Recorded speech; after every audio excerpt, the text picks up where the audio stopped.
വിനാശകാലെ വിപരീത ബുദ്ധി എന്ന് കേട്ടത് ഈ സർക്കാരിന്റെ കാര്യത്തിൽ അച്ചിട്ടെന്ന് പറഞ്ഞാണ് ബംഗാൾ തീപ്പൊരി മഹുവ മൈത്ര പാർലമെന്റിൽ തന്നെ ബജറ്റ് പ്രസംഗം തുടങ്ങിയത്.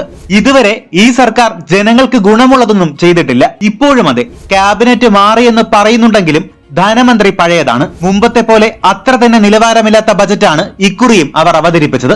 ശരിക്കും ഈ സർക്കാരിന്റെ കസേര രക്ഷിക്കാനുള്ള ബജറ്റാണിത്. പക്ഷെ അതുപോലും നേരെ ചൊവ്വേ ചെയ്യാൻ ഈ ബജറ്റിന് കഴിഞ്ഞിട്ടില്ല എന്ന് വേണം കരുതാൻ. രണ്ട് തരം ടാക്സ് ആണ് നമുക്കുള്ളത്, ഡയറക്റ്റ് ടാക്സും ഇൻഡയറക്റ്റ് ടാക്സും. പണമുള്ളവൻ കൂടുതൽ നികുതി അടയ്ക്കുന്നതാണ് പ്രത്യക്ഷ നികുതിയുടെ ഒരു രീതി. എന്നാൽ ഇൻഡയറക്റ്റ് ടാക്സ് രാജ്യത്തെ എല്ലാ ജനങ്ങളും പണമുള്ളവനും ഇല്ലാത്തവനുമൊക്കെ ഒരുപോലെ അടയ്ക്കേണ്ടതാണ്. GST, പെട്രോൾ, ഡീസൽ നികുതിയൊക്കെ ഇൻഡയറക്റ്റ് ടാക്സ് ആണ്. നമ്മുടെ ഇക്കണോമി ബാലൻസ് ചെയ്യുന്നത് ഡയറക്റ്റ് ഇൻഡയറക്റ്റ് ടാക്സിന്റെ കൃത്യമായ അനുപാതം മെയിൻറ്റെയിൻ ചെയ്യുന്നതിലൂടെയാണ്. US-ലും യൂറോപ്പിലും 60% ഡയറക്റ്റ് ടാക്സും 40% ഇൻഡയറക്റ്റ് ടാക്സുമാണ്. സ്കാൻഡിനേവിയൻ രാജ്യങ്ങളിലും ഏതാണ്ട് ഇങ്ങനെയാണ്. എന്നാൽ ഇന്ത്യയിൽ സംഗതി തലതിരിഞ്ഞാണ്.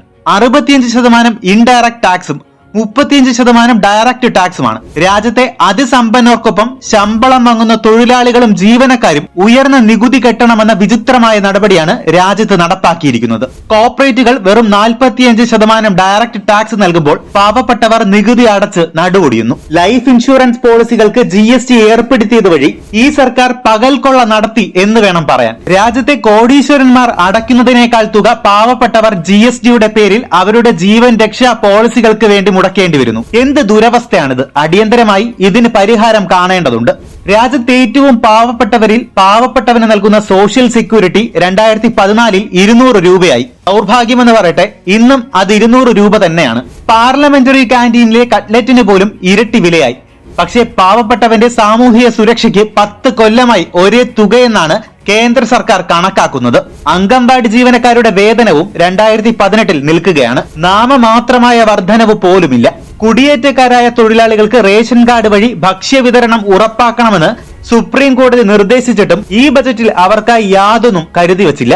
ഇതിനേക്കാളൊക്കെ ഉപരി രാജ്യസുരക്ഷയുടെ കാര്യത്തിൽ അപകടകരമായ അനാസ്ഥയാണ് ഈ സർക്കാർ കാട്ടിയത്. പലവിധ മുന്നറിയിപ്പുകൾ ലഭിച്ചിട്ടും നമ്മുടെ അതിർത്തികൾ സംരക്ഷിക്കുന്ന കാര്യത്തിൽ കൃത്യമായി നടപടിയെടുക്കാനോ ഇതിനായി ഫണ്ട് അലോട്ട് ചെയ്യാനോ ധനമന്ത്രി തയ്യാറായിട്ടില്ല. ഏറ്റവും കുറവ് തുകയാണ് ഡിഫൻസിനായി നീക്കി വച്ചിരിക്കുന്നത്. തൊഴിൽ നൽകുന്ന കാര്യത്തിൽ ഈ സർക്കാർ അന്നേ പരാജയമാണെന്ന് എല്ലാവർക്കും അറിയാം.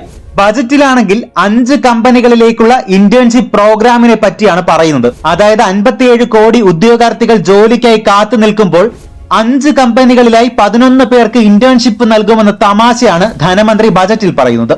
യഥാർത്ഥത്തിൽ 10.3 കോടി യുവാക്കൾ ജോലി അന്വേഷിച്ച് ജീവിതം അടുത്ത അവസ്ഥയിലാണെന്നതാണ്. ഇതൊക്കെ ധനമന്ത്രി കണ്ട ഭാവം നടിക്കുന്നില്ല എന്നത് പരിതാപകരമാണ്.